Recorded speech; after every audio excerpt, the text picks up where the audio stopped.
Good day.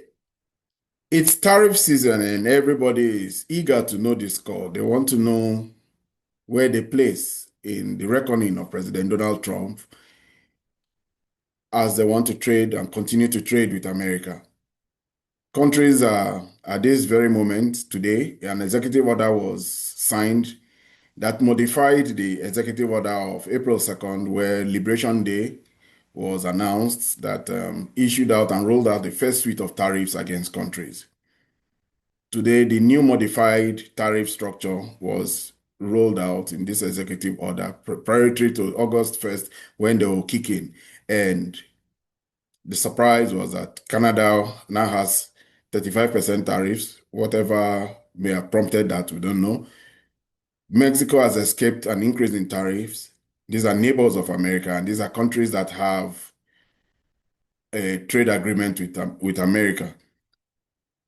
Brazil, members of the BRICS countries, also have their own issues with Trump, and for two major things. One, they are trying to undermine the American dollar as Trump believes it. So for them, Brazil has 50% tariff, India has 25% tariff, and then China still has discussions going on. Already we had known about the tariffs that was issued on the European Union and 15% blank. The European Union dare not tariff any American goods. They have to allow American goods to come into their market, zero tariff. And then they have to invest in the American market. And for that, the European Union leadership has been receiving a serious flake. But that's the agreement there that was announced. But in this season of tariffs, there's been some tension that may have some serious geopolitical implication. And that was a tariff that was issued on India. That tariff on India has sparked discussion, and it has sparked fisticuff, social media fisticuff, social media punching of each other between President Trump and and former President Medvedev, Dmitry Medvedev of Russia, because in tariffing, while announcing the tariffs that he will impose on India, President Trump took a slight backhand and hit out at Medvedev, who had been critical of him in recent times. Good day and welcome to my channel, Ibima Mungo's Perspective on Global Affairs. If you are new to this channel, please subscribe. If you have any comments regarding the issues I discuss on this channel, please put them in the comment section. Do well to like and share. President Trump, while issuing his tariffs against against India, noted that Russia and India don't do a lot of business with America. And for that, he released a tweet on his social media platform. He said, I don't care what India does with Russia. They can take their dead economies down together for all I care. We have done very little business with India. Their tariffs are too high, among the highest in the world. Likewise, Russia and the US do almost no business together. Let them keep that. And now here's the kicker. And tell Medvedev, the failed former president of Russia, who thinks he's still the president, to watch his words. He's entering dangerous territory. President Medvedev caught the air of President Trump for one simple reason. President Trump made some statements on a few days ago that he's reducing the length of the time between which he expects Russia to go into a peace negotiations with Ukraine. He reduced it from 50 days to 10 days.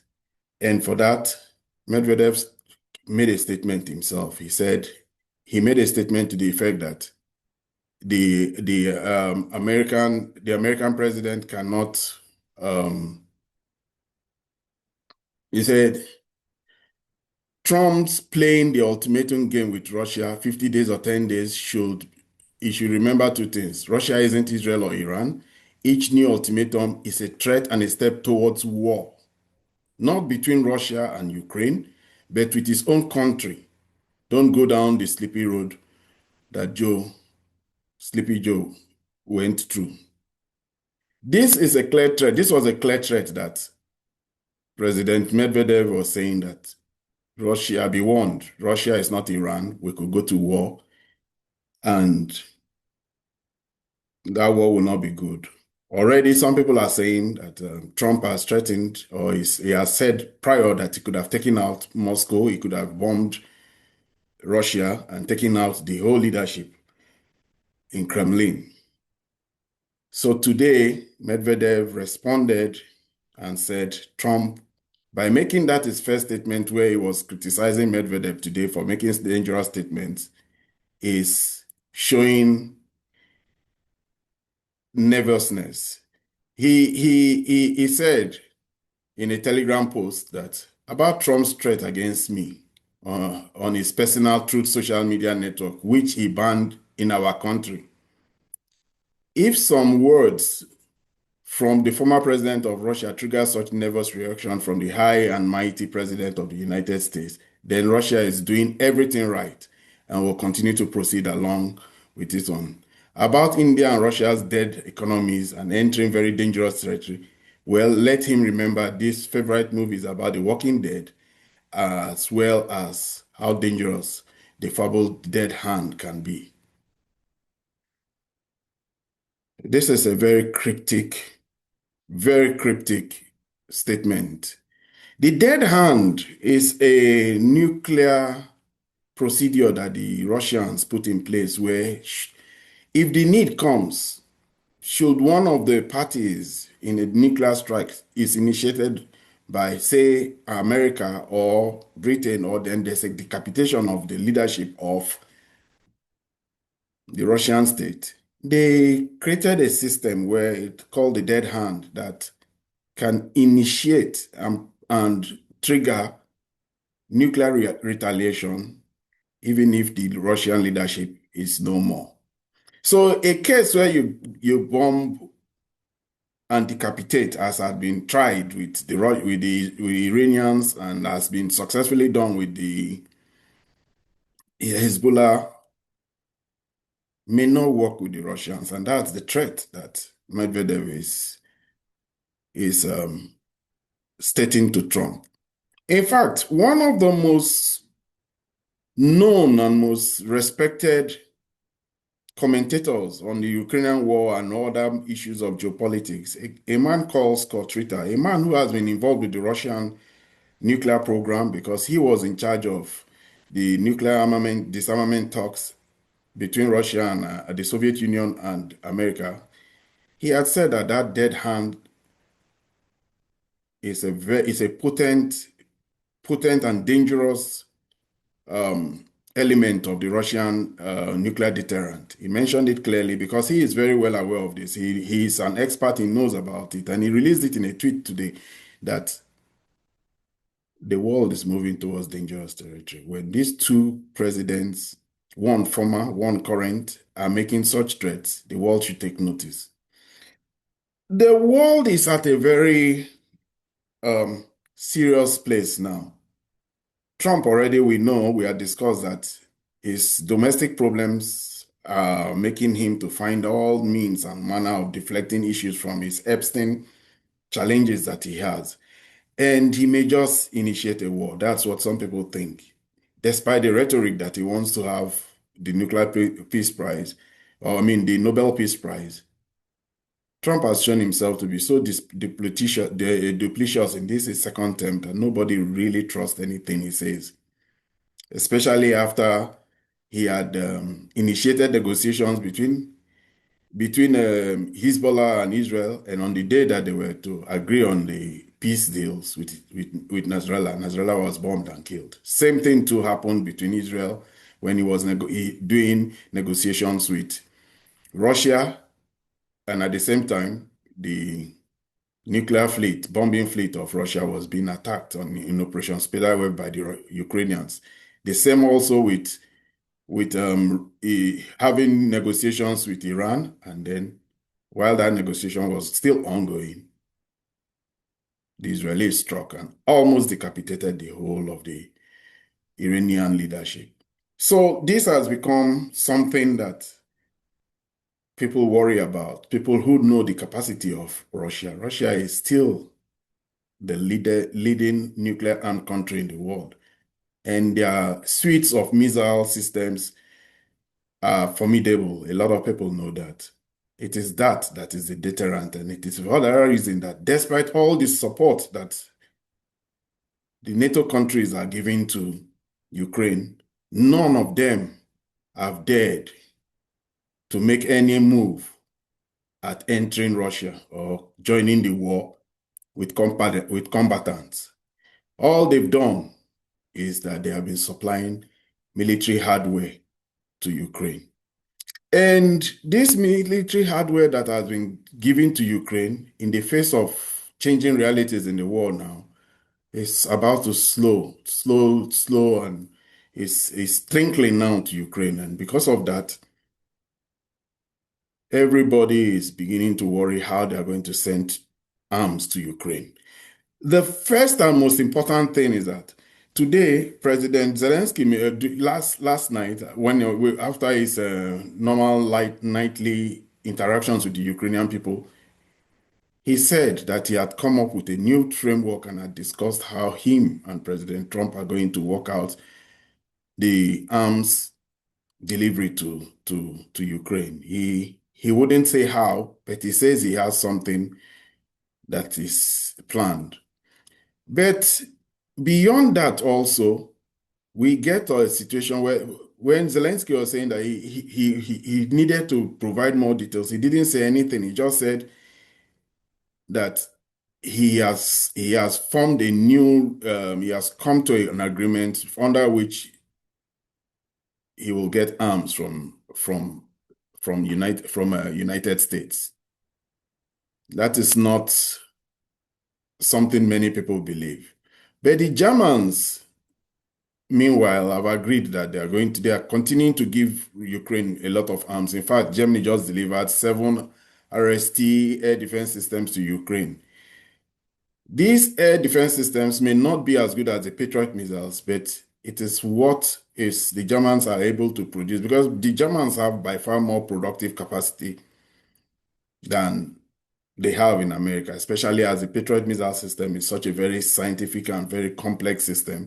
The IRIS-T system is much less sophisticated and is easily produced. The Germans, we should always remember, are industrial juggernauts themselves. And anytime it comes to military hardware, there's always profit for it, and there's incentive for them to surge and produce it in higher numbers.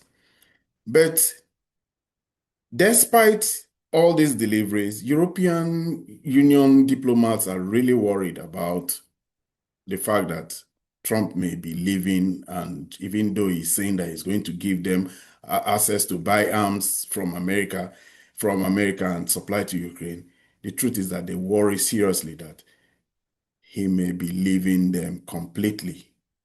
I had already mentioned how the European Union leaders are having anxiety, separation anxiety.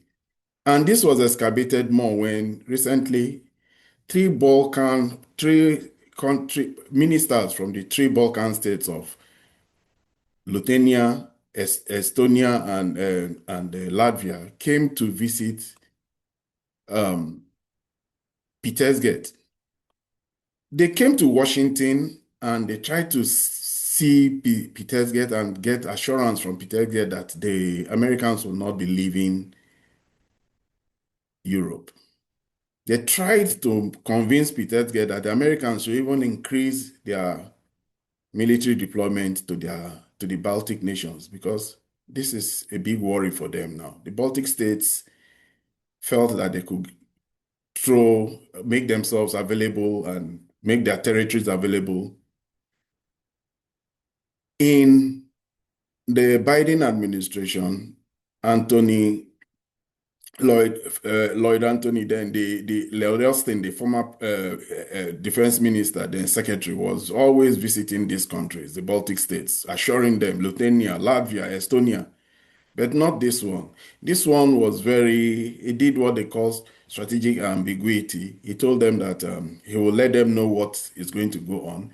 Because if anything is worrying the Europeans more, if any of the Europeans are worried, it should be the ones, the Baltic states, the ones that border Russia, the ones that have had over 500, 600, or 1,000-year-old, millennial long relationship with the Russians and have had several wars with the Russians and have big problems with the Russians. For that reason, they went and they were incentivized to go and call America under the framework of NATO to come, and they joined that forum, hoping that. But unfortunately, since joining NATO, what they became was that they became very antagonistic. They ratcheted up their rhetoric and they became very bellicose against Russia to the extent of making laws and enacting laws, just the same kind of laws that put Ukraine in the position that it finds itself today. Russia has some sizable number of Russian-speaking people in these three countries, and when they make these laws against the Russians and they start to act against the Russians, close the border and it close access to trade with Russia, it created a situation of bad neighborliness. And now that America is about to leave, because the European leaders feel seriously that Trump is going to leave them. Bloomberg announced that it seems very likely that Trump will make peace with the Russians and give the Russians concessions, remove them from sanctions, something so totally contrary to what the Europeans want, so that they can have better relationship with Russia, and then they can withdraw from Europe and pivot towards China. For the Americans, all of them, most of them in the Trump administration, the Vice President J.D. Vance, the defense secretary Peter Hegseth, all of them want to be able to withdraw from Europe and move towards the reality that is really important to them, and that's containing China. But this war in Europe is one that they are finding it very difficult to extricate themselves from. The ability of America to extricate itself from Europe is being compromised by no less than America's biggest ally in Europe, which is United Kingdom. The United Kingdom have been fingered in the Obama Gate and the Russia Gate scandal because Great Britain, like I said, invited America for 2 world wars and have had a special relationship with America. Even though their empire has dwindled, the fact that they always had America around them made them have that sense of being very powerful. They alone supported America during the war in Iraq when Tony Blair went ahead and supported George Bush in that attack against Iraq. They've had a long relationship and they followed the Americans everywhere in every reality. But when the Americans said they were trying to leave Europe, especially when making better relationships with Russia was one of the key points of the Trump campaign in 2015, the British went into active overdrive and used their vaunted MI6 and used it. They have the Steele dossier. They have all the machinations and all the underhand things that they used in making Trump to be associated with the Russia and making allegations against Trump that he and the Russians were the ones responsible for the loss of the Democrats in that particular election. They undermined Trump's government and they continue to call Trump Putin's puppet. Now the revelations are coming out and we see the underhand of Britain. Already everybody is worried that Britain may make a false flag that will pit Russia and America together. Britain is unrelenting in its ability to make two big people fight. That is what they are very good at. And they are the ones who suffer and worry the most about the possibility of America leaving. The possibility of America leaving is now, of America leaving Europe is now a reality that has created new monsters. That monster has finally caught up with the European Union when in this trade union, in this trade tariff war, they made so much concessions that those who were in the know said it was just to appease Trump so that he will not leave European Union. He will not take away American troops on Europe and leave NATO. The truth is, the Europeans want Americans to continue to stay in Europe so that they cannot fight among themselves. They are very tribalistic, they are very nationalistic, they tend to easily go against themselves whenever they are left to their own devices.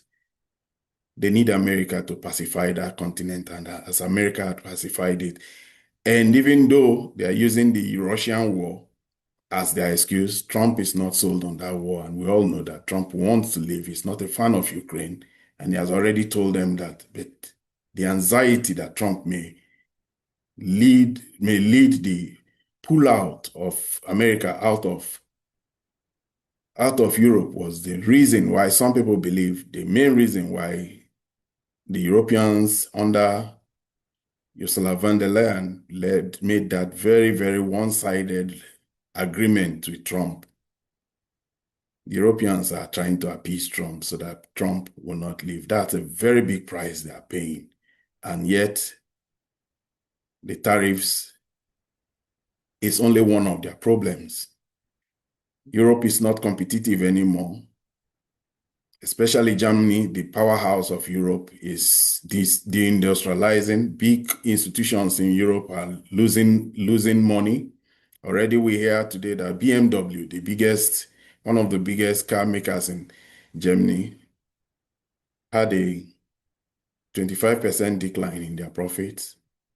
They are suffering as BMW, as Mercedes has already suffered, as Volkswagen has already suffered, the Germans are suffering, and they are now being hollowed out and being told to either bring their industrial industries to America or make the hard choice of going to affiliate themselves and build in China. This is the reality facing Europe now. And as Trump is triumphant in his cowering, dealing with a lot of countries for them to agree to his point of view and accept his own tariffs structure without any attempt to make it favorable to themselves, because Trump has weaponized the American consumer. He has made it that if you want access to the American consumer, this is the tariff you will pay. Already we know that America had a long suite of things they had weaponized. Human rights was the first one they used to use against countries. They will use human rights and tell you that your human rights posture was very bad, and so they weaponized human rights and used it against China in Xinjiang. For with that, they sanctioned Chinese cotton, they sanctioned Chinese solar panels in America. Anything that came from the Xinjiang region, including Chinese tomato, they sanctioned because they weaponized human rights. They now weaponize the dollar, and they weaponize the SWIFT system and used it against Russia, used it against Iran, and used it against Venezuela. Now Trump is weaponizing the American consumer and placing tariffs on all the countries that he doesn't like or feels that they are running against American policy, like the BRIC countries. This is the reality we find ourselves in now. And Europe is one continent that is suffering the most in this season of American tariff, or the Donald Trump tariff structure that is giving out and rolling out to the world. This is where I end my video for today. If you have any ideas or opinions regarding the views I expressed today, please leave them in the comment section. If you are new to this channel, please subscribe and like and share. Thank you. Until I see you in my next video. Goodbye.